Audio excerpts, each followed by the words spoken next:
so I guess you haven't heard. I said, what? She Well, said, my dad's dead. And I go, what do you mean? Like, she goes, can you guess how it happened? And I said, what, drinking? She said, no, he hung himself and I found Oh him. my God. oh I was my like, God. holy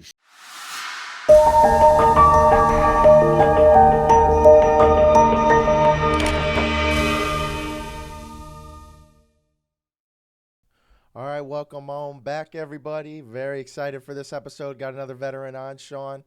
How you feeling today, man? good, man. Glad to be here. Hell yeah, Doing real Kev. well.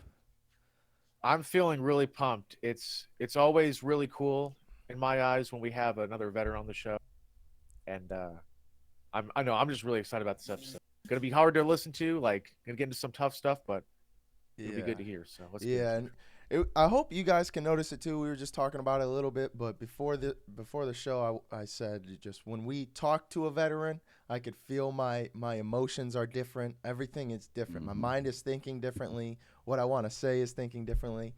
And I don't know if that's just I feel like it's everyday life too. Like when I'm walking around in everyday life, I'm just less open with normal people. But I guess not normal. We're probably the odd We're the odds. We're not the ones that aren't normal. one. We're we're not kicked. normal. We're But kicked. what is normal, right? Yeah. No, man. You want to just real quick? I guess just kind of cover what we were just talking about. Where you been? What you did in the military? How long you served, and all that stuff. Why you started? All Sure. that. Sure, I can give you guys a little breakdown. My dad actually served in the military too, man. He did 22 years. So I'm a military brat. Dude, we traveled everywhere. I lived in Germany for like 9 years.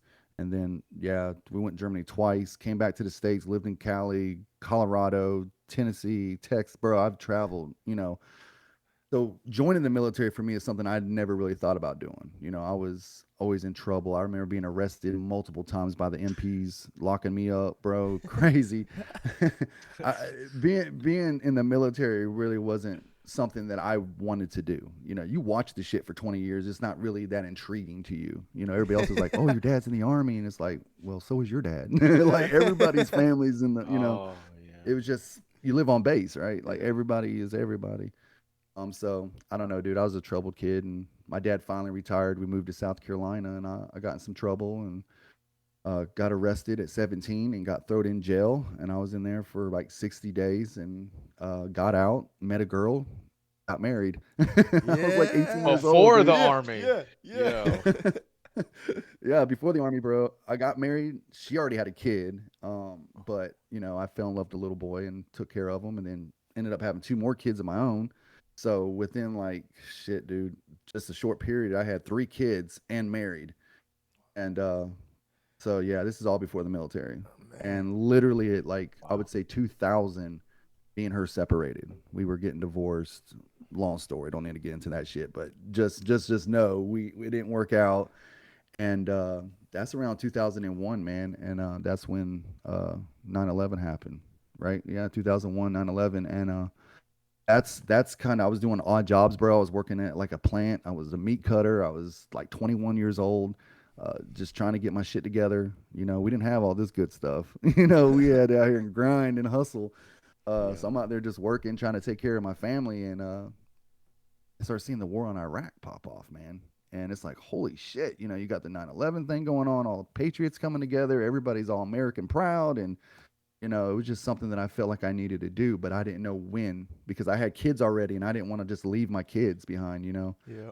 So, anyways, a couple years go by and I meet this recruiter and he's badass, dude. And he's like, I would love to get you in. He's like, but you got some shit you need to work on. Dude, I had tattoos. I got like 41 tattoos and there's like six of them were all gang affiliated and Oh Lord. yeah, like I said, my whole childhood was crazy, bro. I was in a lot of trouble and running with the wrong crowds, and uh, looking at my arrest records, looking at how many kids I had, I had to get so many freaking waivers.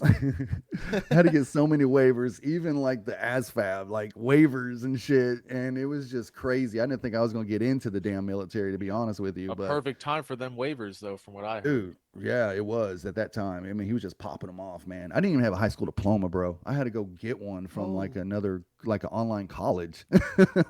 So, you know what I mean? So there was a lot of little things the recruiter used to be able to work on. So I got me a high school. I dropped out in 10th grade, so anyways, I decided, all that happened. I did the ASVAB, did the MEPS thing, whatever, and I joined, bro, and I got in. It was so I did 9 years National Guard. I did 5 years active duty, so I got all that time. And 2007 rolled around, got my first deployment, went to Afghanistan. 88 Mike job. I was a filler as a 12 Bravo. That was a pretty good tour. Not too much stuff happened. Got back, trying to adjust back to life. Trying to fit back in, I guess. Got some orders to go back to Afghanistan. I went back in 2010, and that was a crazy ass tour. That was where I was doing my job. I was a route clearance. I was a Husky driver, and we just say we got hit a lot. It was a hard tour. Lost a lot of guys. I ended up going on a dismount mission, and I don't know what the hell I was doing, but I jumped off the damn Husky, and I fell in a ditch. I jumped off with all that bullshit on me, and I fell in a ditch, bro. And That's a literally, healthy fall, right? bro, Like, it was like I don't know, dude. It feels like fucking 10 feet or something. I just good jumped lord. off, and I landed like I knew what I was going for, but it was just I don't know, bro. I don't know what happened. I just landed, and then I twisted my knee, and I fell down into a ditch, and bro, it was terrible. They thought I got shot. Like they were like, "What the hell, Laurie's down?" They go running Ah! over Fire there, left, like, fire "Bro, left. you good?" I'm like, I don't know. So the medics come, they put me in the back of the damn, like we had RGs, and they put me in the back of the RG, and my freaking knee swole up like that, and it was just terrible, bro. Anyways, by the end of the day, we finally get me back to the base, and I take my pants off or whatever, and the medic's looking at my leg, and that shit looks like a melon, and it's all blue and black, and he's like, "Damn, you just hurt yourself big time." I'm like, There's "This your sucks." problem, yeah. Yeah, so I don't know, man. Right there, that moment, he's like, how are you feeling?" I'm like, "I'm hurting, bro." And he's like, "Well, here, I got a little bag of Percocets." And there was like a little bag of like 12 of them. He's like, "Take one of these." He's like, "Take one of these every few hours. It'll help the pain." I'm like, "Okay, cool." I've never taken painkillers before. I mean, I've taken 800 ibuprofen, which we all know that's Ranger Yeah. candy, right? It sounds like he Shit. just pulled it out of his pocket. He Like, did. He did. It was weird. Like, well, his medic bag. He pulled his medic bag out, and he actually had a little bag of perks, and he's like, "Here, take these. These are Percocet fives." And I'm like, "Damn, okay." So I took one, and it just took, just I don't know, bro. I started taking them pretty regularly at that point, and the commander was like, "We're gonna ship you out to Qatar, and you're gonna get an MRI done so we can figure out, what's exactly going on." Mind you, we're like in month 6 now, and so I go to Qatar. I hang. This is when I realized I should have joined the Air Force, but well, excuse me, the Chair Force, but we all have those moments. We've all been there. Yeah. Yeah, I could I'm point to like, y'all mine too. seriously got the best chow halls. They got the best barracks. They got the best everything. They had a swimming pool, bro.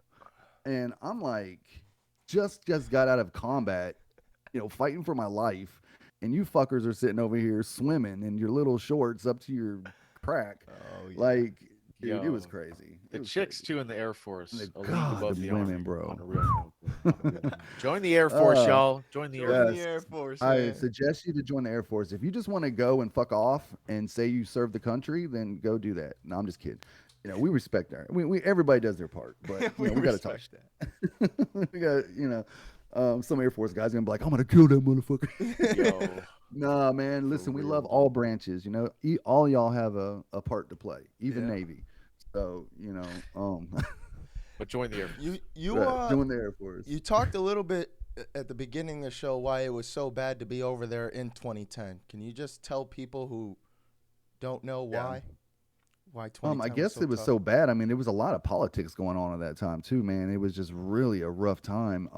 But what I mean by it just being so bad for me is just there was a lot of KIAs that year, bro. That was a year that I think most of our loss came from that year.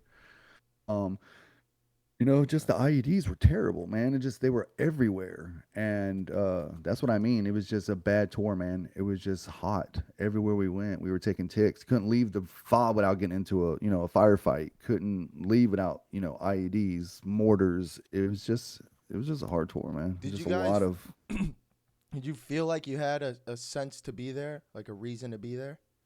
Because that's when our morale you could see it visibly when the president shifted and the missions shifted. It went from everyone wanting to be overseas to everyone wanting to get out because we're not going overseas, and I'm not trying to be garrisoned. And yeah, uh, well, I went from Bush, right? So I went from the young Bush to Obama. So yeah, I served under Obama, and I don't know, dude. There's a lot of politics. There's a lot of politics, man, and I felt like I guess here you go. I felt winning the hearts and minds of the Afghan people. That was our whole slogan at the yeah, time. I met a lot, and I'm sure you guys did too. Met a lot of good people over there. Some of those Afghan guys that were, they really genuinely love Americans. They really were appreciative for what we were doing. I seen the progress, bro, because when I was there in '07, just from '07 to 2011, like the shit we've built, the stuff they had, the kids that were walking around free and not, at least what we'd say in the city areas, out in the country areas, they were still living a certain way, but we were bringing freedom, man, and we were building stuff, and we built a lot of stuff for those people. So, I felt good being over there. I good. mean, there was times I felt like, why the hell am I here? I think we all go through that, but I don't know. Just the politics and stops it. Like we seen this guy beating the shit out of his little girl one time. She was like 3 years old, and he was dragging her by her hair, and he was beating her ass with a stick. And I literally was on the gun, and I pulled the fucking 240 on his ass, and I was gonna blow him away. And they were like, yelling at me, you know,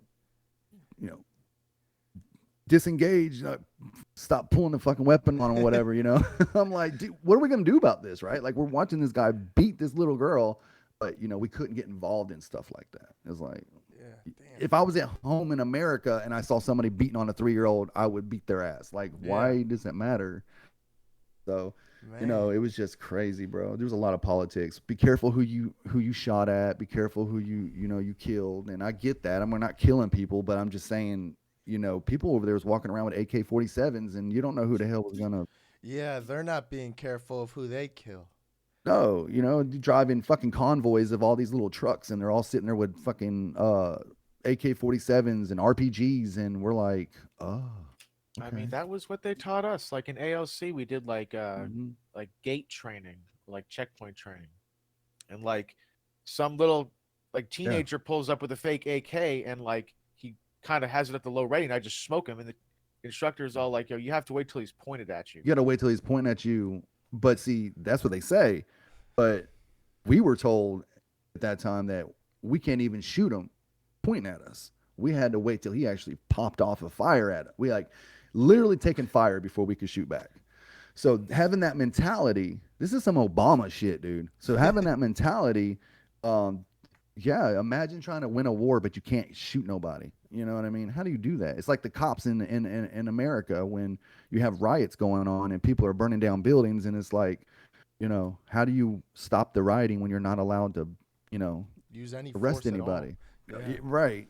Your hands are tied. So It's like, that's what I've it was. heard It was all screwed up. That whole year, I think, the whole I've two heard like years. 2003 and 2004, like the rules of engagement were pretty loose, right? Oh, dude, that was when it really popped off, man. '03, '04. I wish I would have been there that time, dude. I was there like a few years later. But yeah, you didn't. That's when we were watching the war on Iraq when it first popped off in '03, and I got all my homies telling me about Fallujah and Ramadi, and that like '04, '03, '05, '04, '05 was the years. They didn't have up armored vehicles. IEDs were blowing the vehicles up, all that stuff, man. It was bad. So Yeah, luckily for us, it's all of funny. us, we experienced up armored vehicles, and I had just got them in '07. So we had just got them. We just turned over to ACUs in '06. Oh yeah. He's coming to Yeah, party, dude. yeah. We had the old BDU greens when I went in '04, '05, and then when I got to Afghanistan is when we crossed over to ACU When in I and then when I '07. joined when they And then when crossed you out joined, of you went to the BDUs, right? Or yeah, the yeah, DCUs, right? yeah. Deserts. No, we had Yeah. the multicam. Yeah. Yeah. Which I don't understand that shit. Like we were looking more. I don't know, dude. I don't know. I like y'all's uniform, but I just don't understand why they changed it from the ACU. Because if you're out in a mountainous area with rocks, didn't you think that we looked more like a rock than the green. Yeah, I don't know what they were trying to do with that, to be honest. I have no idea. Yeah, But it's funny to yeah, hear you talk about it all because before the yeah. podcast, we were talking a little about like when you came back and all that and what you went through. Hmm. And then now you're Yep. saying, and I would say the same thing. I wish I was there earlier. Like, It's crazy, bro. we were- That's why when you said earlier, who's normal, who's not normal, like like every veteran goes through it, man. I don't care if you really served, if you like, I mean, there's people like listen, respect for anybody, man. If they didn't do combat tour, fine, that's all good. Like you still served, but I think there's a different level of something when it comes to combat veterans because we learned what having your back means, what IGY 6 means. We would die for each other, we'd fight for each other, and it's just a part of life. And it's like, dude, I'd go back. I'd go back. I'd go back when that shit was going on. When you were talking about with that dude, that shit hurt everybody, man. I was so depressed for like 4 months because of what Biden did to this country. Dude, and Wh- yeah, our problem, we were like directly affiliated with the whole thing. Yeah. So for me, 20 I just got home. I got med boarded. So I didn't even want to get out. And they ended up pushing me out. Me too. I was gonna get to that story shortly, but yeah, Yeah. same Yeah. scenario. Yeah. And I ended up pushing me out. I went home to my parents. And then like 2 months after that, my buddies are like, yeah, we're going to Afghanistan. And then like 3 days after that, they're like, yeah, we're actually pulling out of Afghanistan. So gotcha. The way you did it was ridiculous, man. 20 years. Like, see how we're connected, bro? Like, even there's an age difference between us, but we're still, 20 years, bro. We served in that war. 20 years. And so that's 20 years of history, of life, of families that have lost soldiers and Marines Yep. and just for us to get up and leave like a bunch of retards, like get up. I know I'm supposed to say that word, but get up and leave, and it's just I don't know. That shit pissed me off, bro. That pissed me off. It pissed off a lot of veterans in this country the way we did it. Yeah. Leaving billions of dollars of our vehicles behind, and Like, what did it take the man, Taliban all of like a week and a half to take over that whole country? a week Also, and a half, bro. Seriously, like 20 years to build this country up, and then we just get up and leave like that. I don't know. There's so many ways we could have such done it differently. nonsense too. Because like from what Yeah, I understand about it is the original withdrawal date was going to be earlier, but then Joe Biden pushed it back, right?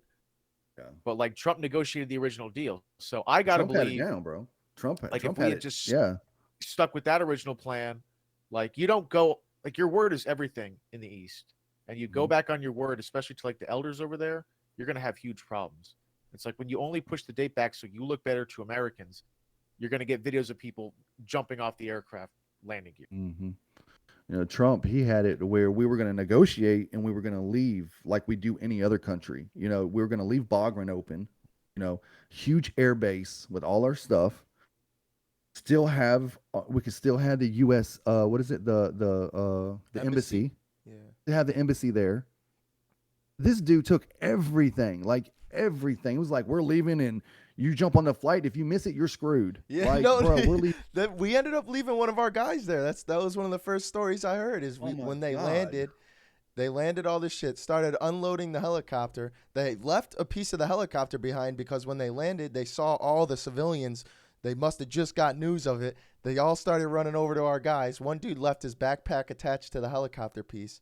And then the next dude was stuck there with all the civilians. So just like the fucking Mr. Krabs meme. Like, what the Our fuck? Terps. I mean, bro, my brother served with me. We both served together in '07. It's so And badass. when he got back, I guess he stayed in contact with one of the Terps. It was really weird. I don't know, dude. But he reached out to him like a few months ago on Messenger. And he's like, I'm in Iran. I've been beaten. They've killed my family, all kinds of stuff. Holy And my shit. brother's all feeling bad for him. I'm like, dude, there's nothing you can do, man. Like, you know, thank Biden. you know, Yeah. he's the one that just pulled out and said, screw everybody else. Like, how can you do that, bro? I don't know, dude. It's like Yeah, our just generations even if follow it's not him Saigon. and there's people behind him, it just still doesn't make Yeah. sense if there's a group of people how that made sense to the whole group Just of don't people. do things like that. It If just you would have doesn't. left the damn base, left Bagram, done this more professionally every couple weeks, bringing out soldiers and Hmm. be bringing out, give everybody a chance to leave, bro. You can't just get up and leave and say, screw it. If you miss the flight, you're gone. There was so many people that supported Americans over there. And think about the kids now, right? Think about the kids that have been, for 20 years, we've been giving them this democracy, right? Making them live in a nation where there's somewhat of a freedom, right? Yeah, I understand there was still, certain Sharana laws and stuff that people were living by. But when you leave and you put the Taliban in charge again, they just took everybody's freedom. And these kids are like 7, 8, 9, 10 years old. They're like, I don't know nothing about this life. Yeah. Like we're living like to them, they remember what Afghanistan used to be like, and then all of a sudden, women have no rights. Women can't go to school. Women can't drive. Now you're covering your face again. Could you imagine being a teenager then being told, cover your face now? Like Yeah. it's just, bro. We 'Cause we wasn't we, there we there was screwed those people. like a big one that we pulled out of and we didn't tell the Afghan security force. We just kind of left in the middle of the night. Oh shit, I don't even know. Oh, Yeah, yeah, I don't probably. know. Sounds like us. Sounds about right. Shit. Sounds about right. No, we had a But dude yeah, dude, I'm sure anybody that served in Afghanistan has to have some type of passion from the way some type of feeling the way it happened. You know what I mean? Especially if you ever lost anybody in Afghanistan. Because for a long time, I felt like, dude, it was for nothing. For Yeah. nothing. 20 years for nothing. What did we accomplish in 20 years? 20 years, what happened for us to get up and just leave? Yeah. Okay, let's fight for 20 years. Let's lose over 6,000 soldiers, Marines, airmen, whatever. And then after the 20-year mark, let's just get up and leave. I was gonna ask. So like, what did was that the feel like- purpose? did Why that did feel we like even do wasted this? time almost? Wasted time, bro. Wasted time. But I don't want to say that because there's families that have lost people, and they don't want to feel that. They want to feel like we still had a purpose over there. So I say, you know what? This is what somebody told me. They said, Shawn, you did what you were supposed to do. You did what you were asked to do, and that's all that matters. And I did my time. I did my tour, and I did my part. The best, And that's all to the that's all I best can you do. could. And that's it. We can't control what happened now. So it is Yeah. what it is, man. Well, let's talk about what happens when you get back, because me and Yes. Kevin, we talk about, man, for us it's 60 days over there, and then when you get back you have a couple days if that, and then you go right back to work. Well, Hey, I real gotta quick int- though, can I hunt the Yes. good stuff before we change off the Afghanistan shit? Yeah, Right. yeah. Even though that country got taken over real quick, we were able to give them about 20 years of relative peace for that region. Yes, yes. Hunt the good I mean, stuff. 20 years of giving them a pretty decent life, man. Yeah. You know? Not bad, not bad. I'm sorry, Chad. Yeah, no. Um, No, you're good. But when So you my get back, story's- you know, you went through the conventional route of what to do when you get back. It seems like you get back, you end up going I to got psychologist, you get put on kinda put meds, into and that. then you get fucked by the government again. Fall in. Yeah. So I'll just tell y'all. I went to just kind of go back a little bit so I can kind of get the storyline right. And I'll briefly get through it. So when I went to guitar and I got the MRI done, that's when the lady behind it, she was like, I'm not supposed to tell you this, but you're gonna have to have surgery. And I'm like, for real? She's like, yeah. She's like, your ACL is completely tore, your meniscus is tore, you're gonna have to have reconstructive surgery. I'm just feeling bummed out, man. I'm like, this sucks, dude.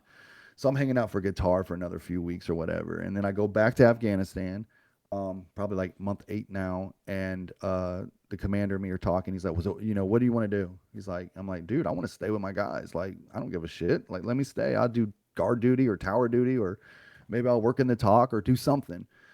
So he's like, all right, so whatever. So a couple weeks go by, man, and everything's good. And we ended up going on the way to Chow Hall. And I don't know if y'all remember, in Afghanistan, they had these big ass white rocks. Everywhere you go on this bases, they had like a bunch of white rocks, and they were so annoying. And I was walking to Chow Hall, and I stepped on one of those stupid ass rocks. And if you don't have no ACL or a meniscus, your leg's kind of floppy. So I'm sitting there walking to the Chow Hall, and I step wrong and I fall, and I'm like, oh my God. And I fall down and didn't realize that the commander was behind me. And he walks up to me. He's like, Laurie, come see me after Chow. I'm like, oh my gosh. Yes, sir. So I go see him, right? And he's like, look, man, we got a couple months left. The hot spots, everybody knows the hot season, right? That's the major time in any Iraq or Afghanistan, from like May to like October, November is really the hot, the firefighting, the fighting season.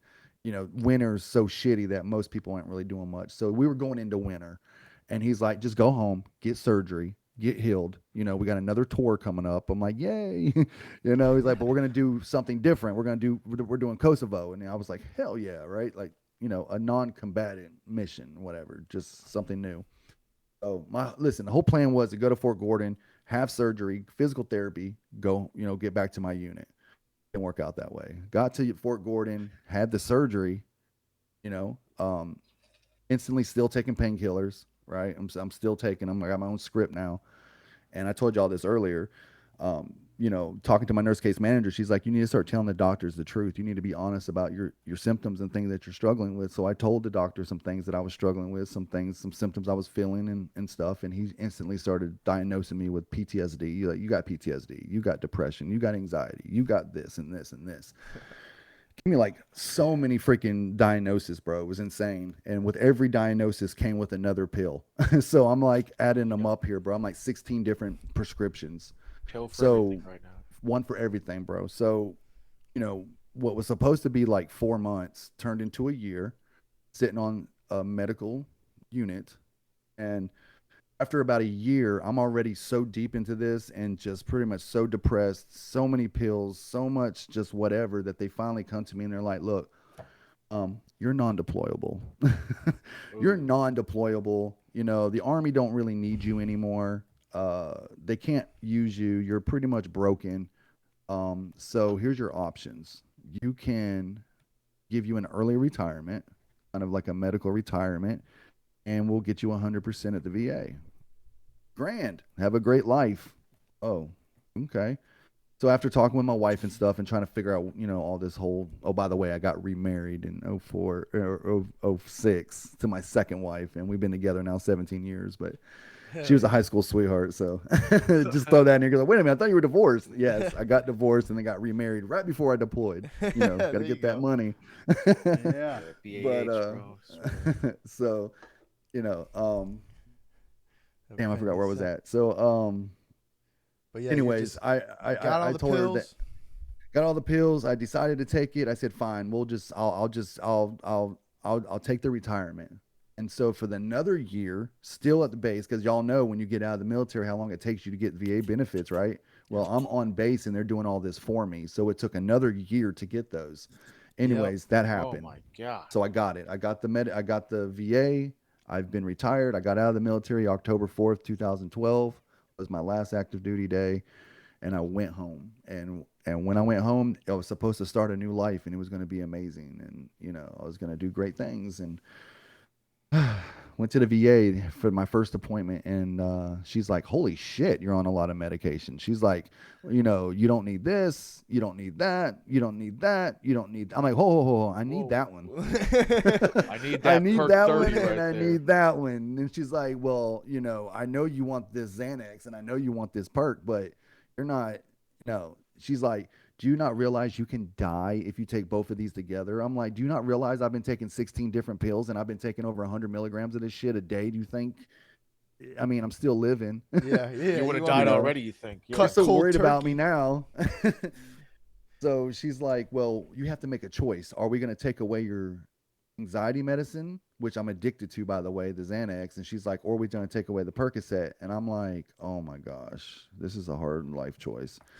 I said, "Well," I said, "Well, take away the painkillers." I said, "Because I need my Xanax because I'm having panic attacks Yep. daily. I'm freaking out, like just whatever." And obviously, going into dope sick, bro. I never been through that before, and I was sick. I was throwing up. I was on the Were you toilet, and cold turkey was off Xanax then? well, no, I'm still taking them. They cut me cold turkey on the perks. Oh, the Uh, perks. Okay, I was gonna yeah, say. so that instantly is when I started making phone calls and I started finding drug dealers and people that were selling them on the streets, and that's how that started. And I started buying them on the streets, man. And obviously, now I'm in the streets and I'm learning. Holy shit, there's more than just Percocets, right? There's Perk Yo, tens, there's Roxys, there's oxycodone and I yep, mean 30s, bro. oxycontin and all kinds of other stuff. So I start experimenting.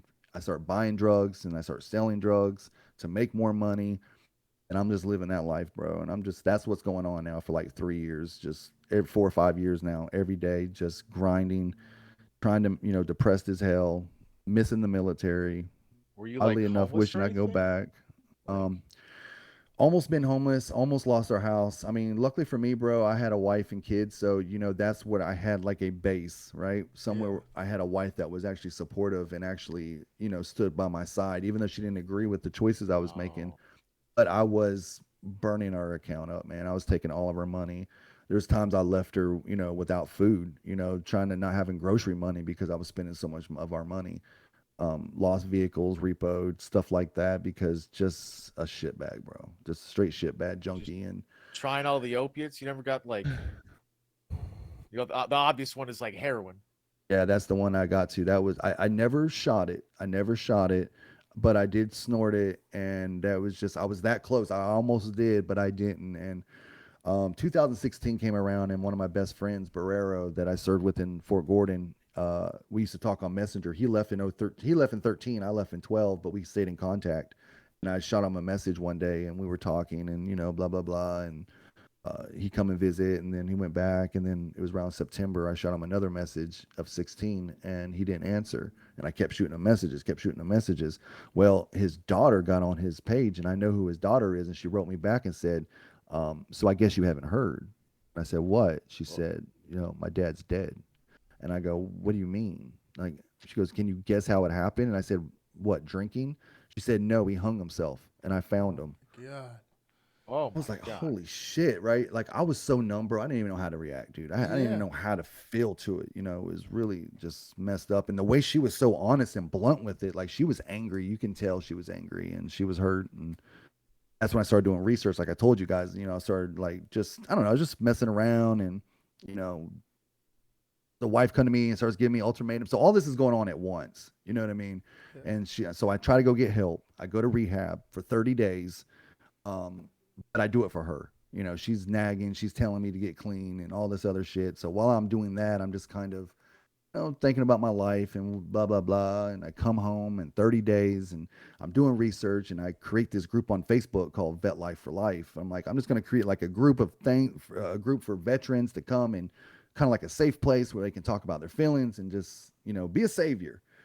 And big 22 a day, veterans are taking their life every day and all this stuff. And it didn't take long, bro. Like maybe 2 months later, I started doing it again. I started snorting pills. I started popping them. I started telling myself, oh, I could do.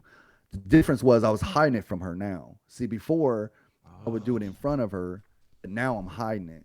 So it gets 10 times worse, bro. I Yeah. started buying all these pills. I'm snorting all these pills. I'm snorting heroin, and it's just really bad, like, were bro. you And getting fucked up or just like kind of fucked good enough up. to function? Like, well, the first half, I was so fucked up, bro. I'd be nodding out, bro. Like everywhere you'd see me, I'd Oh, just be nodded out. I'd, driving, almost gotten wrecks doing that shit. In restaurants, eating, fucking asleep at the booth. It was so embarrassing, bro. I got pictures of me sitting in the couch and my daughter climbing on me, and I'm drool knocked out. You know what I mean? It was so bad. But the second time when I was hiding it from my wife, I knew I couldn't do that. So that's when I was using it as like coke. I would just crush, snort, get a little bump, get jacked up, thinking nobody knew, but I'm running around sweating and high as hell, trying to hide it. So that goes on for a while, man. And this is when we start, and then we'll get to to what I'm doing today. But um, it was like 2017 at this point, and I started thinking about suicide, man. I started thinking about ending my life because, come on, bro, what have I done Yeah. with myself? Right? I've come back from combat, 2 tours. I've served 9 years in the military. I'm all this. I could be great, but I'm not. I'm a junkie. You're right. I'm a shitty ass husband. I'm a shitty ass father. I'm in this victim mentality. I'm blaming myself, and I mean, I'm blaming everybody else for my problems. And I go into this dope sickness, and I don't have any medication for like 2 days, and I'm sick as a dog, bro. I'm just sick. I'm broke. I'm at the rock bottom right now. And weirdly enough, this guy calls me that I know, and he's like, "Hey, bro," he's like, um, "You looking for something?" I'm like, "Yeah," like I need something now. And he's like, "Well, come on oh, over." So I go over there, and he shows me a bag of meth, right? And I'm like, dude, I don't do that shit. I'm an opioid. Like I need opiates, bro. I'm Give me sorry a to laugh. That's just like, well, I'm yeah. a heroin guy. I would never touch crystal meth. Right, and that's the way it is. Like, because I'm for me, because I wasn't just an addict on everything. Like, I was just hooked on opioids. I needed the opioids, or Oh, I got you. I Right. got you. yeah, yeah. Anybody that's never struggled, man, it's just hard to explain. It's like cigarettes. If you're hooked on the nicotine, if I give you a cigar, it's not going to help you if you're struggling for wanting a cigarette. You know what I mean? So it's kind of like that when it comes to the opioids. So Oh, he's like, bro, you'll feel better. I promise you. Just do this one line. You'll get you out of your dope sick. You'll be fine. I was like, whatever, man. Right. So I was already thinking about suicide on the way here to get the shit. I was already thinking that I was just going to, off myself. I get there, man. We're talking. He talks me into it. Snort this big ass line of meth. And it doesn't do me like I've seen other people, jacked up, rah, feeling all Yeah. good. It put me in a fucking depression. It put me in the worst depression I've ever been in, dude. And I'm on the way home. I leave. I'm on the way home. I'm still sick. Now I'm crying. Now I'm feeling all victim. I'm feeling I'm just feeling like wow, like this is really the worst of the worst. Like now I'm a freaking meth head, right? Like how worse can this get? And I'm just like I'm done, dude. And there's this tree that's in my backyard, has this really heavy branch, and I'm like, you know what? I can tie a rope over that. I can jump off of this little fire pit thing that I have built over here, and I can just hang myself like my brother did. That way, I don't have a mess. My wife can then cut me out of the tree, throw me in a box, and whatever. Right? I'll be better off gone. And that's Mhm. just that that's was my whole such a, mentality. that's such a Done. like a sobering thought too. Like the logistics of me after I'm gone. Right. Right. That's crazy. Like I'm sorry. just take it out, man. Like I didn't want to leave a mess, right? We don't want Right. to leave a mess for your family to clean up. So if you just cut me out of the tree and put me in a box, you know, Man, that was one of um, my thoughts too. Is that I held when I was holding the gun to my head, I was like, if I did this, it would create a complete mess in my car. They'd have to mm. get rid of the car. I just paid it off. Like logistically, I was trying to That's think how of. you know you were in that real moment because Yeah. people, they think Oh about my that shit, god. bro. You really think about like, I'm like, and I if I think if when I you, pull this yeah, trigger right now, the person I call, or the next person to text me and I don't respond, they're gonna pull up to my house and see my car with my body like this, and my yeah, blood all over my car yeah, in front of my yeah. house. A horrific And scene. they had to do that because they didn't answer the phone or whatever it was. And it's kind of odd that you say that because this is where my life changes. I'm very, I'm gonna do it, bro. I'm gonna do it. I'm just done. I'm fucking done. I'm just sick of my life. I'm sick of the way everything's going. I'm a nobody. I'm a nothing. Not seeing that I have an amazing family or anything like that. But I don't know. I guess I made a dark post on Facebook, and it wasn't about suicide. It was just like a dark post, like fuck this life. I'm done or whatever. Yeah. You I can don't know, tell. You something can dark. tell. Yeah. And I realized from that point, I had a bunch of people starting to reach out to me, and I was like, "Fuck this! Like, I'm not talking to nobody. I'm just gonna end this shit." So I put it, I don't answer no phone calls. There's certain people that are calling and then just hanging up, calling, hanging up. There's this one guy that I talked to. He's airborne motherfucker. He's from North Carolina. He's airborne. He's you know hardcore guy that A I've known for a soldier. Yeah. soldier, bro. And he calls me and he calls me and he calls me and he calls me and he calls me. He calls me like 7 times. And I'm like, I'm not answering for this dude because, I already know that once I start talking about it, it's going to put me in a different mentality. Like, I don't want help at this point, right? Right. I'm a victim, Oh. bro. I just want to end my life, Yep. you know? But something guided me to answer the phone. So I did. I answered it. And he's just like, he starts off all nice and shit. He's like, bro, you good? What's going on? And I'm like, "Nah, I'm fine, man. I'm fine. Yeah. Just bullshit. And then I don't know what it was, bro, but something just kind of came over me and I started feeling really, really like I just wanted to talk. And I started crying on the phone with this guy and I started like being all emotional and didn't get the response that I thought I was going to get. And for the first time that this guy talked to me like nobody's ever talked to me, he basically was like, well, get your head out of your ass. He's like, this is all your fault. He's like, you did this shit. He's like, you're over here fucking drug addict, doing this, doing that, blah, blah, blah. Like just giving me some tough ass love. And he's just telling me things that I needed to hear. He's like, if you want a better life, dude, then do it. Like, why are you bitching about it? Why are you whining? Why are you wanting to take your life? You got a wife, you got kids, you got daughters. Like, fuck are you doing? And he was just Like going, you were expecting just bro. nothing but sympathy from this guy. And he Right. comes out with this tough love knuckleball, bro. Yes. And dude, everything he said, I was just sucking it in like a sponge, man. Because as a soldier, I can take that kind of shit, and I like Yeah. it, and I can take discipline, I can take direction, That's and what I we're miss used to. that. Right? It's like a Yeah. sergeant drilling me, and I'm like, Right. bring it. You know what I mean? So I took that shit, and it motivated me, and I said, this motherfucker's right. I was like, I'm over here, damn, acting like a bitch for the last 10 years. Like, why am I, rah, rah, rah. So obviously, I'm still sick, dude, and I'm not feeling well, and I'm like, freaking feel like I got a fever of 103, and I'm just sick as hell. I go and I lay down, bro, and I pray for the first time, and I haven't prayed in a long, long time. And I prayed to God that night, and I said, God, it's been 10 years. I said, can you please help me get off this shit? Like, I'm just done. I want to get better. I want this. I want to be better. And I just fell asleep, bro. I woke up the next morning. I walked over to my wife, and I was already sick, still sick. And I told her, and she's heard this shit before. I said, I got a confession. I said, I've been doing drugs again. I've been doing the pills again. She's like, no, duh. Yeah. Everybody Yo, knows. like We all she didn't see it. notice. Like Like, what? no What? shit, dude. Look at the bank account. You're spending everything that we have. We see you running around. Like, we know. Okay. And I look at her and I say, listen, I want to be better. I want to change. I want to be a better person. She's like, you serious? I'm like, I'm dead serious. So we get on the phone, man. We start calling around Florence. We're trying to find us a detox center. We find one that will take me the next morning for $600. And I don't even have the money, but somehow we get up with $600. I don't know if it was rent money or what, but we used whatever we had. I'm paying to get high, but now I'm paying to get clean. I'm thinking So, like, oh, I done meth. Let me go steal some power tools real quick. right. Nah, dude, not me, man. I was like, let's go. And so we found a place the next morning. We paid the money. I signed up and I went to detox for 10 days. As soon as I got out of 10 days, I joined another recovery center, IOP, Intensive Outpatient Treatment Center. Spent almost a year there, but I did therapy for 7 months straight. On my 7th month, I was sitting outside on my porch and I went Facebook Live.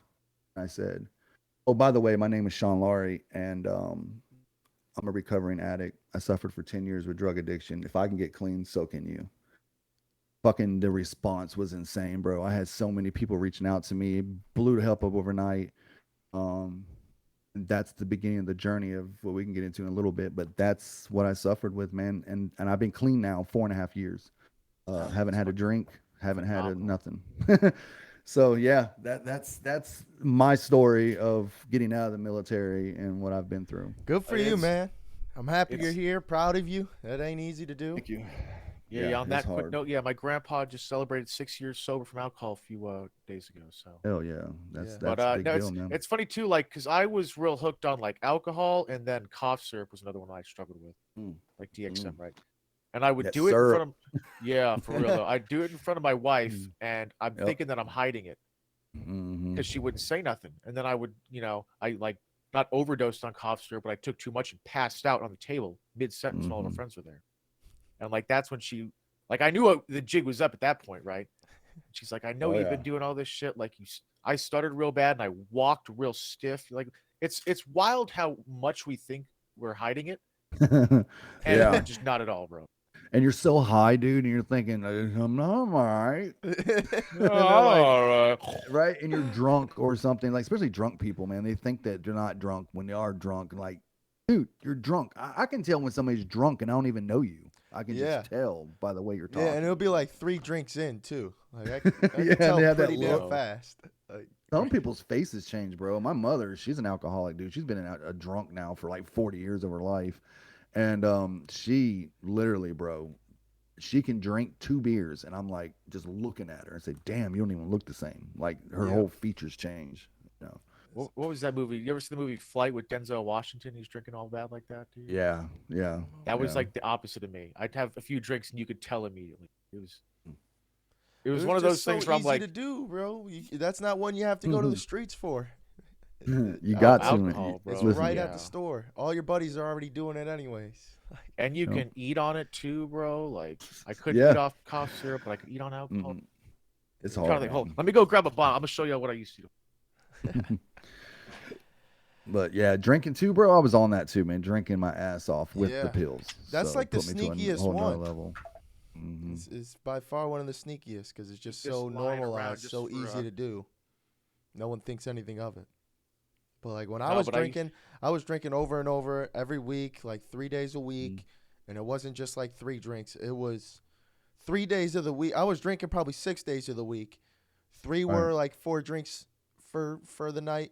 The other three Mm. were like get obliterated for the night. Like don't Yeah. go to sleep tonight. That was the goal. My goal was to go to sleep because I knew if So I drink didn't till you drink that pass shit. out. Right, no, I used to right. get these on the way home from work. These little Tversky Oh, 100s because I could yeah. keep them in my like work bag, and they were only $3.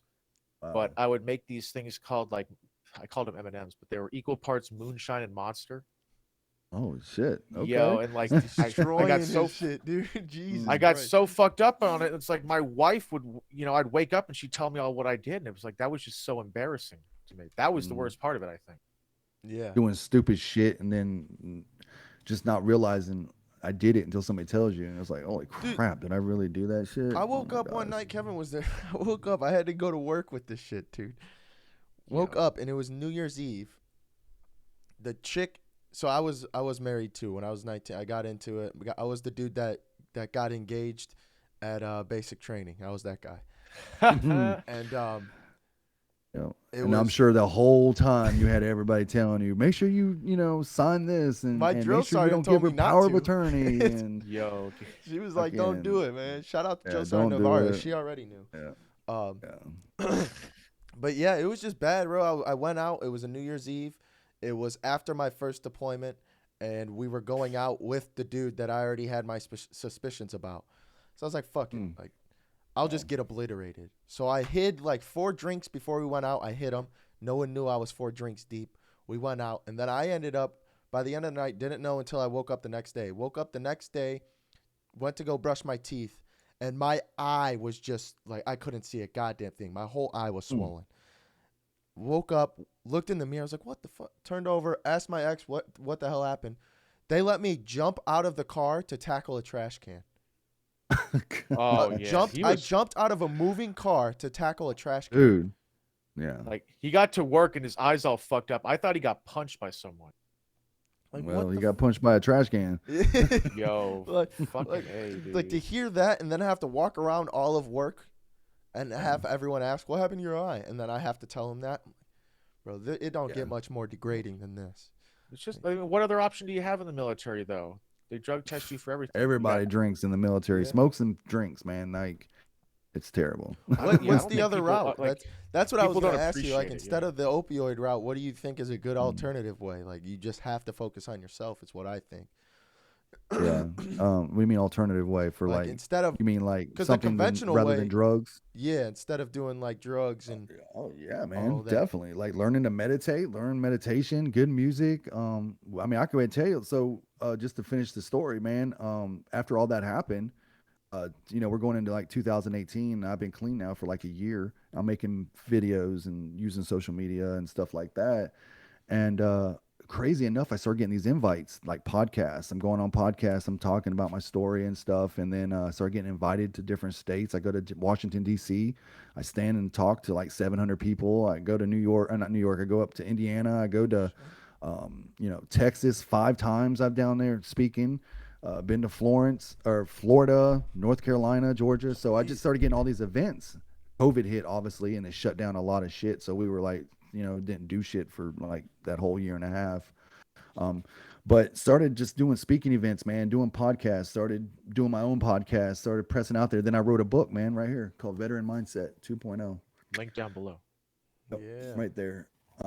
And so basically this book is it's like another solution, bro. Just another way to it's not a cure, it's just a way to help people with their mindset. I believe that if you have the right mindset, it'll change every aspect of your life, right? Because you have this, you got to believe you can do something. You got to have the right attitude, the right mindset.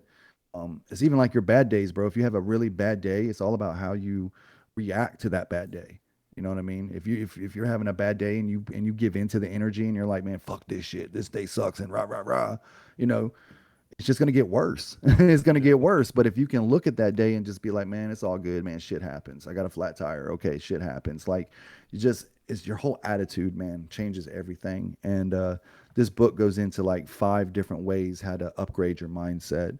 And I even give you questions in the very back to help you hold yourself accountable.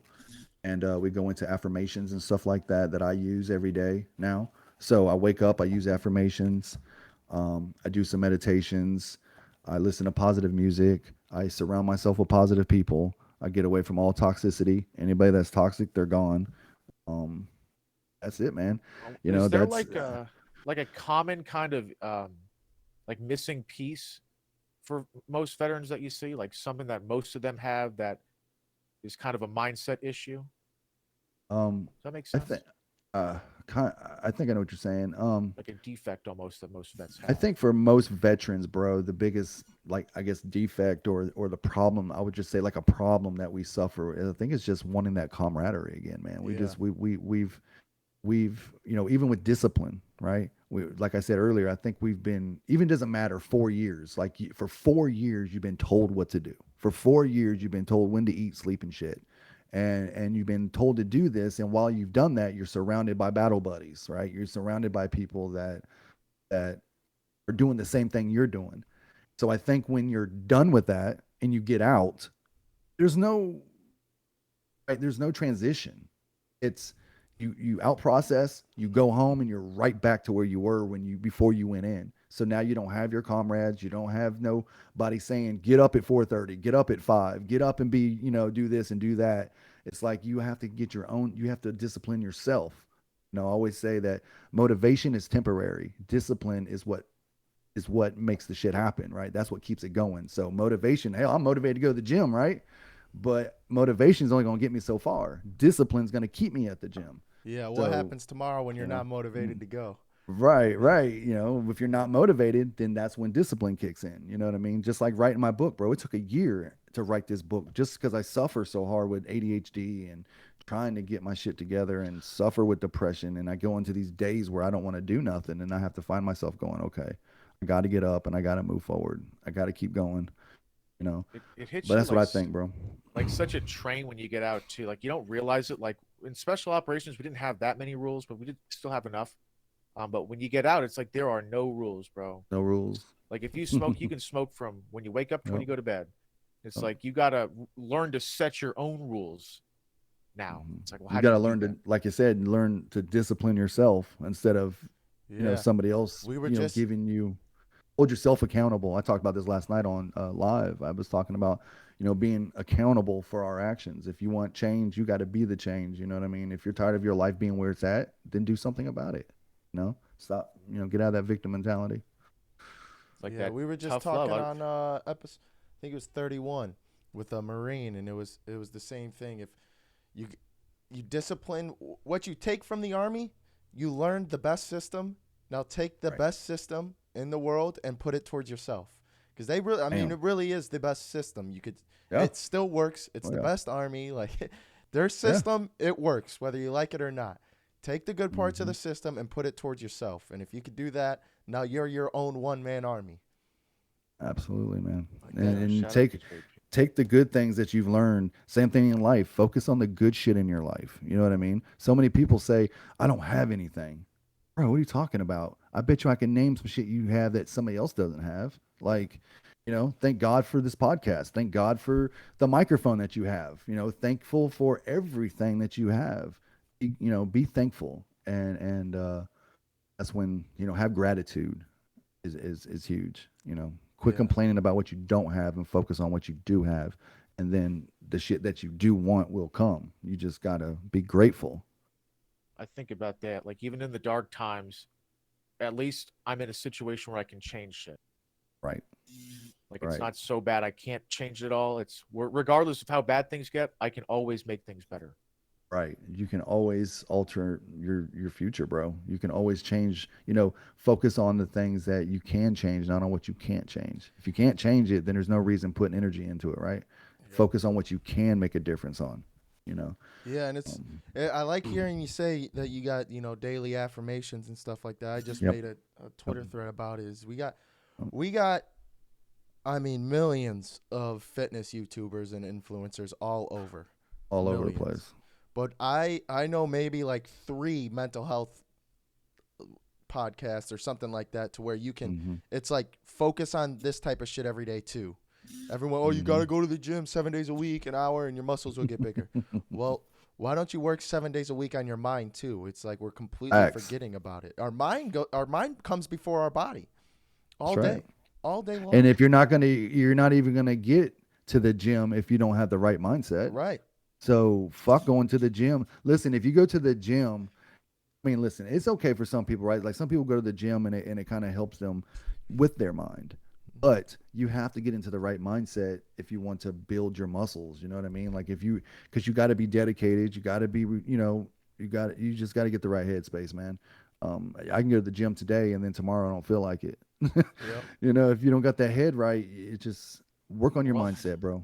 I think I'm a that's a big mindset Western. coach, and that's what I do, man. I have clients that I talk to, and I help them with their mindset, and I help them with their affirmations, and you know, in saying where I am now to where I was just 4 years ago. Like, imagine being the guy that was sitting on the floor snorting, the guy that's searching for pills in his car, and in the you know, living out of a trap house, basically. Um, Yep. into the guy that I am now, influencing literally almost a million people. I mean, you can see that a lot in like the West, especially. Like take our healthcare for example, right? Yeah, There is no mention really of the mind and the soul when you go to a hospital. It is like treats the body as this mechanical object. mind, body, And and soul, bro. like my question is, how do you get people to kind of open their mind to think about the bigger picture like that? You got to dig into their subconscious mindset, bro. You got to tell them. I always tell people, like, I think people live in like a, I feel like we all live sort of like on autopilot. If you think Yeah. about it, it's kind of weird, right? How we just wake up and do the Yeah. same shit every day. The drive. You ever drove somewhere, bro, and then didn't even remember the drive? How the Just fuck did I Drove get home here? kind of plenty just of get in the times like truck or that. car and Bro, you go from point A to point B, and you're like, I don't even remember turn in like or stopping turning or or Driving anything. home fucking every other day in the Yeah, army, dude. Shit. yeah. It's we're on autopilot, bro. But we have to get into that subconscious mindset. You have to step back and go, okay, I'm awoke. I'm woke. Like I'm really awake and I see exactly what's going on. And when you start realizing I can change this shit. I can change everything. Even driving. If I'm driving and I realize, there's a red light, red light, red light, red light. My anger starts getting angry. Fuck, another red light, another red light. You know what I'm saying? yeah. Or this car cuts me off, and I just want to out of nowhere because I'm just on auto, like, rah, rah, rah, rah. Like, just stop that. It's really what they say when you were younger: think before you act. And I was Yeah. always like, well, how do you do that? Yeah. Right? How do you think before you act? Especially if you have a temper and you can't help it, you just kind of blah, blah, right? Yeah. but but you just got to learn, bro. You got to learn. You just have to train your mind just like everything else, and you just have to just as soon as you get in the car, you say, all right, I'm going to be consciously aware of what's going on from here to the next store or to wherever I'm going. I'm going to be consciously aware. You're telling yourself that now. So that way anything that goes on from here to there, you're consciously awake, right? Somebody cuts you off, you're going to be like, hmm, all right, yeah, all good. That's the You big know what I one. I mean? think because I It's used to all think good. I got real mad about like road rage, but now I kind of Yeah, think like, man, maybe they're having a bad day. Like odds are they didn't true. see me coming and want to cut me off specifically. Well, bro, when you're Right. overseas and there are no roads and there are no red lights, like, We had all had road rage. What are you talking about? We yeah. used to just crash into cars. Like we of our convoy was come well, not so much route clearance because we were going like 1 mile per hour, but the other tour when we had like the convoys, big ass convoys, and we were running through towns, bro. We were going like 60, and if cars wouldn't move, we'd move them. Yeah. Like we're honking horns and we're kind of knocking cars out of the way. Like shit, that's hard Yeah, when you get back home and you're like now you're following rules. Afghanistan don't even have red lights. It's just like all Yeah. dirt and just yeah, green Yeah, it's lights like yeah. everywhere. you got to retrain the whole mind. You got to restructure Got it to. all. And it's You said just it right. Retrain your it's mindset. it's tough. I mean, I turned to psychedelics. I got lucky. I started on opioids. I tried to do that for a month. And Mhm. I mean, I was sleeping 14 hours a day minimum. A zombie. Wow. Like doing nothing, wake up, sleep, go to the It gym. doesn't do it to everybody the same way. Like my wife can take a Percocet or something and it makes her sick. See, that's You nuts. just me, it was different. I popped that first pill and it was like, oh, oh, like this Oh, euphoria started coming, man. And I enjoyed it. I just yeah. enjoyed it. And that's the problem. When you enjoy something, you want more of it. And that's what I did. I just took it too far. It's a good thing And you didn't then, enjoy meth, because goddamn, I hear that shit Jesus, I'm just is horrible. glad. Yeah. Like, but see, dude, I was never like that though. You know what I mean? Like, I got in a lot of trouble growing up, but I was never like into drugs. I was always into drinking, drinking or smoking weed. You know what I mean? Smoke weed, I know drink. what you That was mean. my thing. Yeah. Like that's it. I mean, I didn't take these pills to be a drug addict. It wasn't my plan. I wasn't being like, oh yeah, hook me up with them Percocets and I plan on being Yeah. a drug addict for the next 10 years. It's like depression. It consumes you. And then once it consumed me and it grabbed a hold of me, bro, that's all I had for 2 years is because I was so fucking depressed and I was so sick of being in this base and I wanted to go home and I just so much, just the whole life. And then it just got me. Then it just got me. And then I'm over here craving for it now. And then once you start craving, then it just, And I that's just let it beat. I let it it beat me. sucks I because let it beat me. that's how a lot of it happens too. Not I mean, there's not many people actually out there thinking, "Oh, let me wake up and be a drug addict today." Like there's Right. the drug addicts Right. aren't thinking like, "Oh, like this is what I want to do with Dude, my life." you could It take a pill happens. and you be fine. You can do it for a week and be fine. Right. Some people can't do that. Some people can't drink and be fine. Some people can drink and then they're instantly need more. You Yep. know, that's why I feel like addiction it runs in the family, man. Like addiction is real. Like if some people can be hooked more than others, you Yep. know. You might be able to say, "Bro, I've been taking painkillers my whole life and I ain't hooked on that shit." Well, that's because I abused them. I Yep. let it get into my head that I needed it, and then I got dependency on it, and then I got physical cravings for it. And once I got physically addicted to it, there was no the only way you get off is going through Do detox. you think You're, anybody needs it? what? Pain pills? Opioids, like just in general, are there people out there that need it, or is there an Oh yeah. alternative way?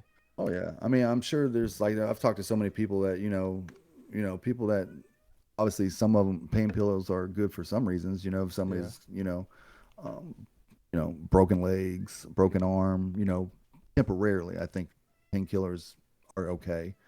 I honestly do believe that there needs to be more substance control and needs to be controlled. Yeah.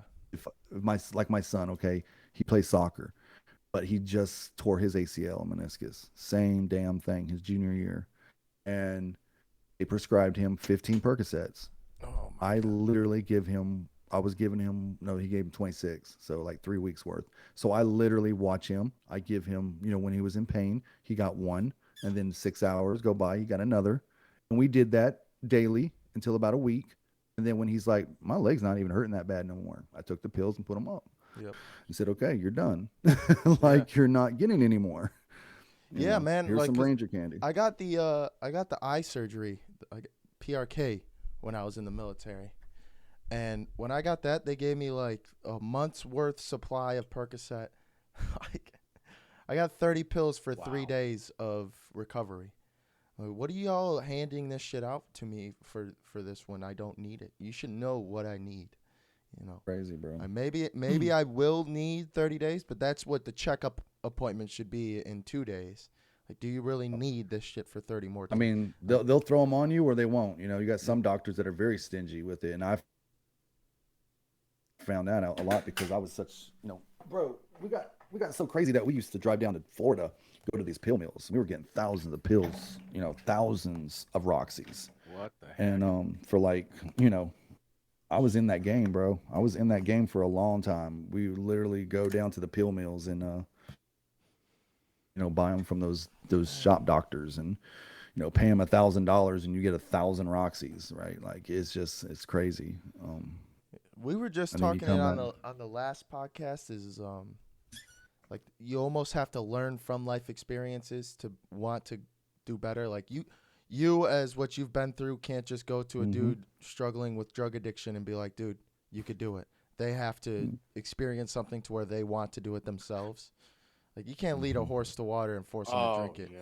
You Yeah. know? So I think that because I do a lot of that peer to peer stuff too, man, and that's kind of what I do. Like I use my experience, right? I've turned my mess into my message, right? Hmm. So I've basically what I do is when I coach people, I don't expect you to change because of my story.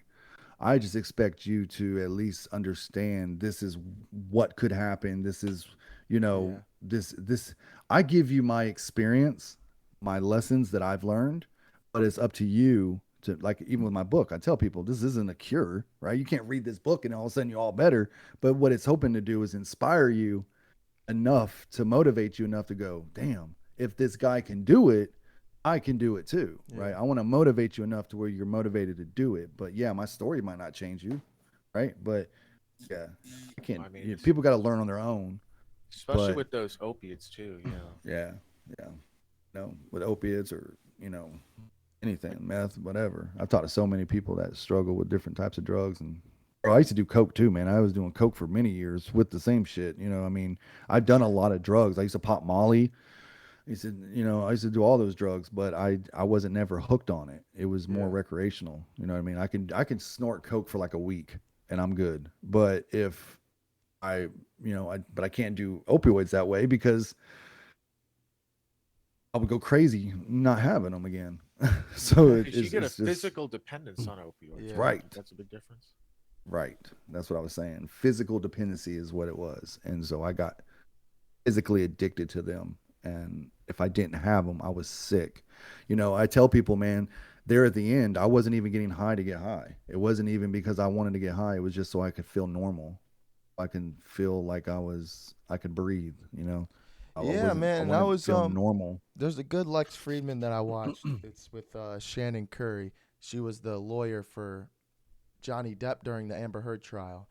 Or she Mhm. wasn't the lawyer, I'm sorry. She was the psychiatrist for the Johnny Depp trial. And she was just Right. saying like soldiers with PTSD have to learn to feel again, almost. Just love in Yeah. general. I had to learn what love is. That's what my this last girlfriend did for me. Just taught me, Hmm. look, there's people out there that still do love, because you end up in the space at 20 years old overseas, and you're in a spot where that kind of goes away because you're Hmm. so focused on I might die now. Yep. Yep. So you're not Yeah. Yeah. even like your emotions. You don't care about your emotions, and I've been struggling with that ever since I got out, because I don't know how to deal with my emotions, because I almost don't have them. Hmm. Almost. I Almost have. numb to everything. Yes, because that's just Hmm. what I've gotten used to. I'm just numb, and you have to learn again. Like, this is what the emotion is. This is how you express this certain emotion, because we don't Hmm. learn that necessarily, and I that's why I smoke, and that's why I drink still, because I still don't. When I Hmm. drink, I don't know how to express that emotion otherwise, and that's my You my got to older work on brother. He that. does. You got to work on Right. that. Yeah. No. Exactly. Yeah. And it Yeah. was I that's mean, the drinking's okay. Like, I don't listen. I'll never tell you not to drink. You know what I mean? Like, drinking's okay as long as you do it responsibly and you're not right. doing it Right. for. And that's If you're that's the thing. drinking because you enjoy drinking, not drinking because I have to drink to Right. feel And normal, and right? before it So, was like, let me drink, 10 drinks so I could go to sleep. Now it's like, right. the two drink, Just want a casual even drink one or drink. whatever and feel good. Yeah, Yeah. yeah. Even after one drink now, though, I'm like, no, I understand. Like, my emotions start coming up, and it's Mm-hmm. easier for me to see them. I don't know what it is. I really don't, but I think that's why I got addicted to alcohol in the first place. But that's why I smoke now too, is because my mind is racing all the time. Go, go, go, go, go. I don't know, because I believe that's just because the way I was trained in the army and the military, it's just Mm-hmm. go, go, go, go, go. Go, go, go. Get Yeah, up and and I go. never I never stop, look around for a second, like, all right, what am I Right. actually doing? Is it really benefiting everything? Like, what does this action actually benefit? And it's just That just goes into what we were talking about, yeah, open your subconscious mind and being aware, consciously aware now, instead of you living your life on auto and just going, going, going, going, going, stop for a minute, right, go, okay, let me think this through. What am I actually doing? You know what I mean? right. And you could change your And whole I house. I You could didn't change know your how whole to life. meditate, so my next thing was, let me Yeah. just smoke, and I'll I'll It's hard. which is be which able is to. fine. I mean, people smoke and it's good. It's not nothing bad. I think people can use it and it can open their mindset in different ways. It's Yeah, hard too. Like with pot. Like personally, if I have to quit a Mhm. substance, it's got to be because I know it's going to be a problem, or I Right. already have a super big problem, right? Right. But like with pot, it's like, I mean, what real downside is there? I eat more. Like, Hmm. okay, Right. I Right. I but become less motivated. I do end up. That's why I don't smoke it, bro. It does Yeah. not motivate me at all. If I Yeah, smoke it, I I end get up thinking about lazy. everything. That's Lazy. like my thing. I Yeah. explained it to my mom. It's Mm. for me. It's like it's an instant like pointer to my anxiety. Like it's a red Right. alarm. Like, hey, this is what you're upset about. This is what you're thinking Yeah. about. Like this is it Yeah. right here. But I It's a can't bad do cast. that. Instead of thinking about it when I'm sober, I just deal with it instead. So whatever the anxiety is, I'm just like, oh, fuck it, I'll just keep going. And Yeah. that's why I end up in my hole and end up just freaking out because I have all this built up bullshit that I didn't think about. But we will get Well, there. It's you, setting up you the know what I've framework. noticed is that you're talking about it, so you know exactly, you know exactly what the problem is. So now you just have to Yeah. do what you know you're Well, supposed to and be doing. that's one of the biggest problems too when you get off of addiction, and maybe you could speak on it a little bit, is you end Yeah. up, like you said, you got to become more consciously aware of what you're doing, and True. that is hard. That It's takes very hard. effort. That takes a lot of effort, and A you lot of can't. practice. You're right. Mhm. Right, and it's much easier to just go on autopilot, and that's what It everyone is. else is doing. That's what I was raised to do. Why not just keep it going? Hmm. But it's like Oh, once you realize it, it's hard to go back to. Like I know that I was on Yeah. autopilot, and it led me to wanting to kill myself. If I go back Right. to autopilot, this is where I'm at. But at the same time, when Hmm. I'm thinking about everything I'm doing, I'm like, I got to get it right, and I got to do it the right Hmm. way, because if not, I'm normally used to doing 50 fucking push-ups. That's right. And that's I mean, you guys, I mean, you seem to be doing well. I mean, obviously, we're just now meeting, but you got a game plan. You're on this podcast. This is an outlet, right? A lot of times people ask me why I do what I do. I mean, not only do I enjoy helping people, but it's an outlet for me. It's a way for Right. me to express myself, express my emotions, express what I got to say. Everybody wants to be heard, right? We want to be Yeah. heard. We want to be seen. We want to feel like we matter.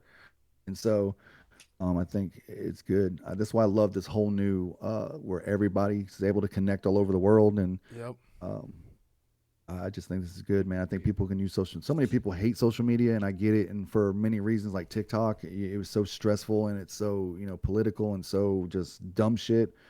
But I've met some amazing people on that app, and Yeah. um, It's just and you it's can how you express use it. yourself. It's how you use it, How and you use it, definitely man. for people like us, I can't. This is the biggest reason why I started it. I can't go out to just any normal place like normal people go to, work, school, whatever it is. I can't go to a normal place and talk to the average person there. It's hard for Right. me to open up because you haven't been through what I've been through. We don't Yep. click on the same things. And so I end up, well, there's only 6% of the world is veterans here in the United States. So now I got to find the 1%, like the 1% That of the one people in percent Florida. that you connect with. Yeah. So it's like, well, what are we doing? We got all this technology. Let's hop on here. Mhm. Everyone can talk. Everyone can be themselves. I haven't met you, so you have no Mhm. real dependency on giving me what I need to hear. Like Right. we're opening Right. the stage. Hey, listen, we're getting you on here. The goal is for people to learn from what you've been through, and you could Mhm. share whatever you want, whatever you think people will learn from. You could share. The floor is completely open, and then like we did before the show is 15, 20 minutes of just settle down. Talking, Like, getting to know each other, yeah, stuff like that. Yeah. settle down, talk about things, like just open up a little bit. Don't be so stressed. Like we're just here. We're all living. We're all here right now. Let's just talk about it. I was gonna tell you, man. For you, I've noticed that you've said it a couple times that you look for people to relate to, and that one relation is if they're a veteran or not. You can Yeah. also broaden that. I always say surround your people that are like-minded. So not only look for people that are veterans, but maybe look for people that are podcasters. Look for people that are wanting to help people on social media.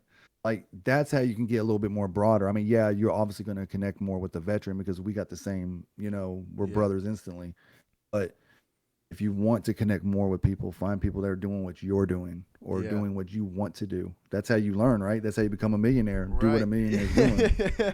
That's kind So, of we're trying, so man. It's well, just yeah, the learning we'll steps, get there. man. Because We'll one get there. kind of one kind of hunt the good stuff with that regard is like we talked with JP about it. It's never been easier to get information Mhm. from different people, right? Right. So like I can go on Reddit and find out about the army. I can go on Twitter and find out about most things. Like it's easier for us now to connect with people Right. that aren't that maybe that's, but we share some common interests, like you were saying. What's wild is he connected with me through LinkedIn. Like I got Oh, some for people through real? that app, but like that's like I've done 3 podcasts because of LinkedIn, but it was just surprising, that I didn't hear from you from TikTok or Facebook, or Instagram. Well, yeah, and I'm Um, also so yeah, we yeah, ended up follow, shout out to Todd. He's helping us out with the Todd, yeah. whole bro, the goat. scheduling and everything, kind of our mentor. And he's like, dude, you guys got to get on LinkedIn because it's just It's a most of the good app, but people, it yeah, fucking drives me crazy. yeah. But most of the people on LinkedIn, and this is how we're kind of broadening our Mm. range. Most people on LinkedIn are business Doing people. the same thing, Yeah, yes, doing the same thing. business, Business people trying to get themselves out there. So right? so I think LinkedIn, yeah, that's kind of what Yeah. we're, and we'll just look up hashtags and It start definitely connecting. connected me and you, so that's good, man. I was just, yeah. I mean, are you guys on TikTok and YouTube and all that stuff? Yeah, we're working on like an actual schedule for Okay. it, but we're on the TikTok and Oh, everything, look me trying to up, just. man, and send me a friend request, and I'll follow you guys, and I'll help you get your stuff out, and Yeah, I'll help share this stuff for you, and hell yeah, help you get started, man. I got a pretty good following, so I can help you guys out. I'm I at like appreciate it.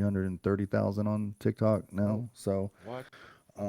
yeah, and well, yeah, I've hit we're figuring out like the 52,000 on Facebook. holy shit, like the Yeah. content schedule, like when Mm-hmm. we should be posting. Do you have one? Did you ever get that down? I don't really fuck with that shit, man. I know it does matter, and what matters is more is on YouTube. I've realized when I start posting like anything after like 8 o'clock at night, it blows up every time. Every time I drop a video on YouTube at like 8 p.m., freaking at least like 2 or 3 thousand views every time. Oh, Um, TikTok, bro, it's so stupid. It's like the algorithm is just it's whatever. I mean, I have videos that go viral, me duetting somebody go viral, but then I'll turn around and I mean, just have the dumbest video go viral or serious shit don't do nothing. Like, I don't know. I haven't figured out TikTok algorithm. It's just go That viral. algorithm. go, Yeah, go viral. That's what gets you your followers, bro. I mean, yeah. I've had 7 videos go viral. The biggest one I ever had was on Facebook, and it was a reel that hit 8.9 mil. Oh And shit. yeah, and that's what gave me my followers, bro. Was the reels and the TikTok. Only takes The one at that TikTok point. highest one was 6.4 mil. Damn. That shit's taken Well, off. hey, we're working on it. We got some stuff in the Yeah. works. You don't, but you Yeah. don't like pay. You don't outsource anything to anyone, What do you mean? like your Outsource pay? editing or. Nah, I do everything myself, bro. And plus I got a team now, obviously, so it's taken me 4 years, but I started everything on my own, and I do it all by myself. Hell yeah. I don't need nobody. Yeah. Let me. You don't need nobody, man. Do it for yourself. Like, Yeah. No. Yeah. everything And is at your disposal. You that's can do really. I mean, everything.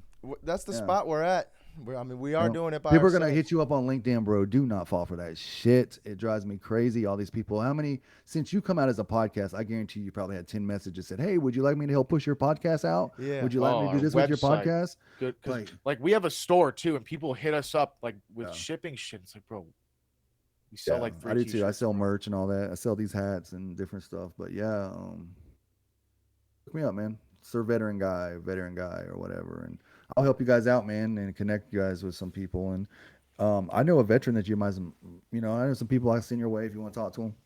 Yeah. We would be Yeah. Because eternally grateful. honestly, dude, that's the goal. Just start talking as much as possible. Because we're gonna. Our goal is because we're doing the little entrepreneur stuff on the side Mhm. and our lead My gen. recommendation is go to another platform though. I wouldn't continue to. I mean, I Yeah. like this whole thing, and it's good for your people that are in Discord because if you have people in here, they can watch and all that, and it's a good smart way to get people into your Discord. So I like how somebody's like for me to even connect with you right now, I had to go through your Discord. I had to become a member. Like that's a good way to get a new member, but not everybody has Discord. You know what I Right. mean? You have to download it. If you have StreamYard, you don't have to download it. If you have Zoom, well, you have to download it, but I don't know. I don't know. This is the first time, bro, in 4 years I've ever done a podcast on Discord. So it may just be the thing. Like y'all might be ahead of me. I Yeah. don't know. We're just Like ahead of everyone. No one's I doing just it. feel like Yo, y'all. I think you should rock Zoom because it's the editing. You can do the editing so much well, and it's just I don't know. I like the whole Zoom Yeah. thing, We'll but you we'll have to figure pay for something it, out. bro. It's like I don't know what, $30 a month or something. But if you guys split that up between you, it's only $15 a month, Yeah. and you get free. You fucking go all day. Yeah, we'll have to figure something out because I Yeah. really do like getting like a whole community, but maybe the community there'll just be a separate thing. So you're wanting to do it live? Is this? Are we live? We're not. No, we're not live right now. We're trying to figure Okay. out like the easiest way to do that too. That's more software and whatnot too. Okay. But Yeah. I would like to go I don't live like on live. all the platforms. Twitch, Okay. Rumble, all that So I shit. was doing live YouTube, and it was good because like you said, I was engaging. I was having people coming in, but it was for me, it was distracting. It was taking away what I was trying to do. Yeah. I got all these people commenting, and I got all these people talking, and I'm like, fuck, I'm so distracted right now.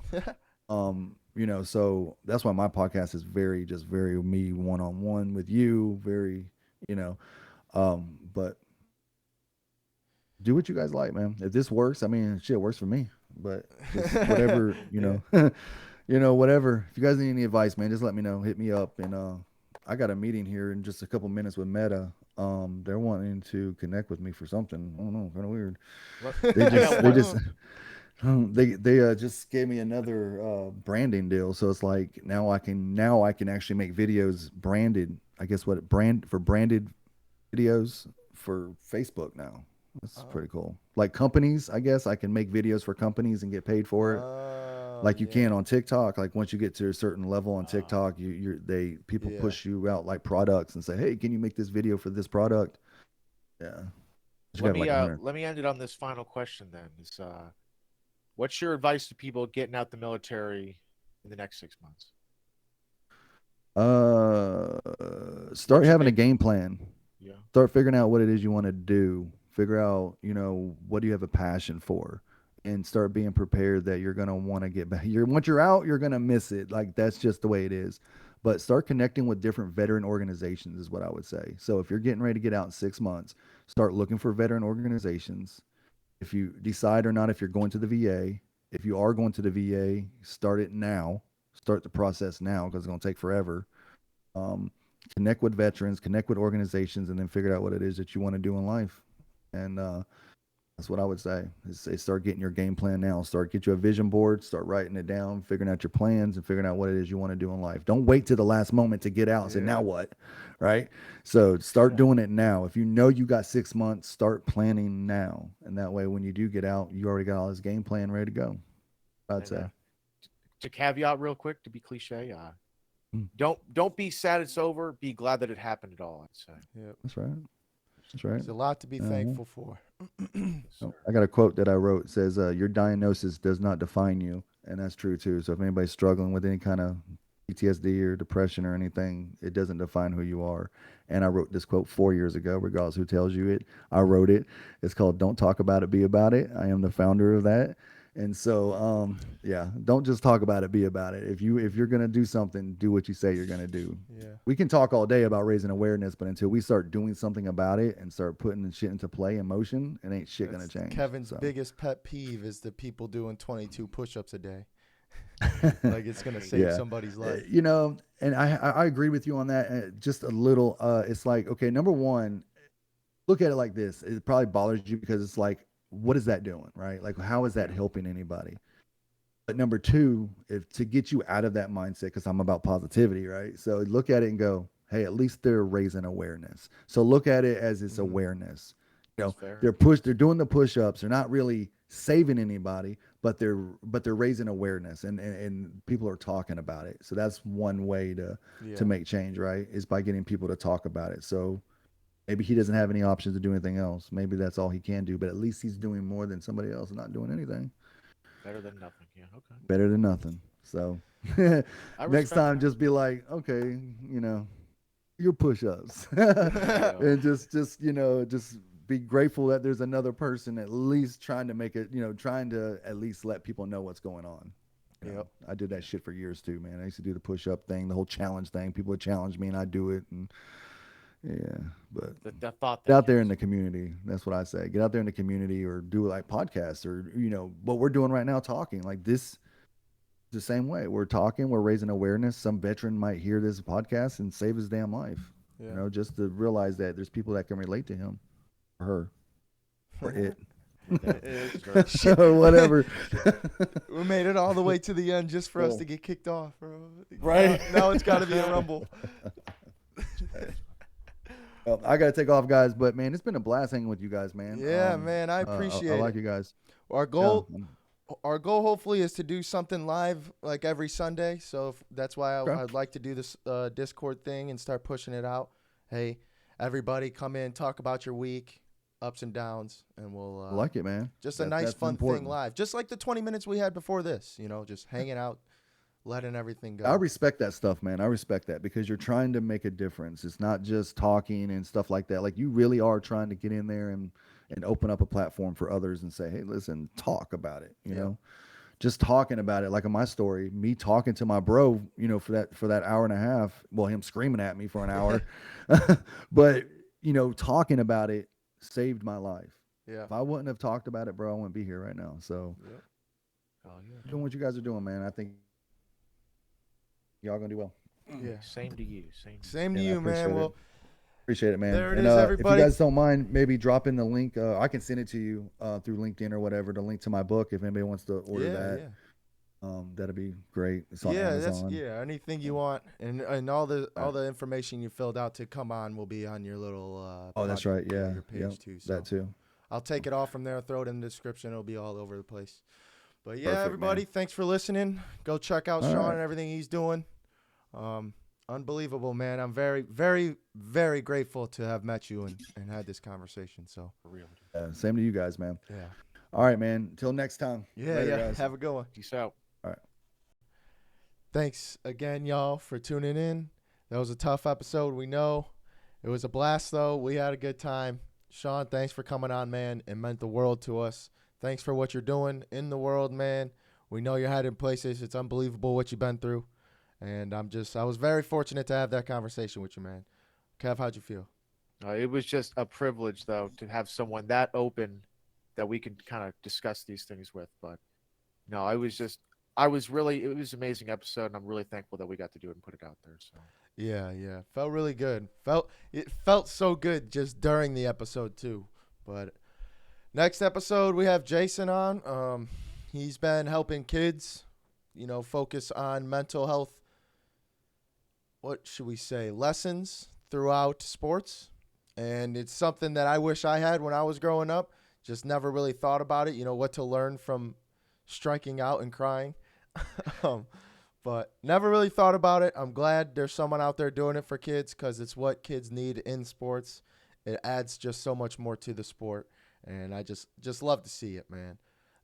what's cool too is like he talks about the teaching kids not just how to score, but how to deal with adversity, but also for the parents. So a lot of parents, he was telling me, like they get so wrapped up in every kid becoming the next LeBron James, they're not really focused on the lessons that them and the kid can learn. So it's sort of education for the kids with sports for the kids and the parents also. But yeah, really, really cool guy. Really thankful you came on, Jason. So thank you. Yep, yep, yep. So we'll see y'all over there. Hopefully y'all enjoyed this one. Hopefully y'all enjoy the next. Follow the socials, like, comment, subscribe, all the good stuff. We'll catch y'all in the next one.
Peace out.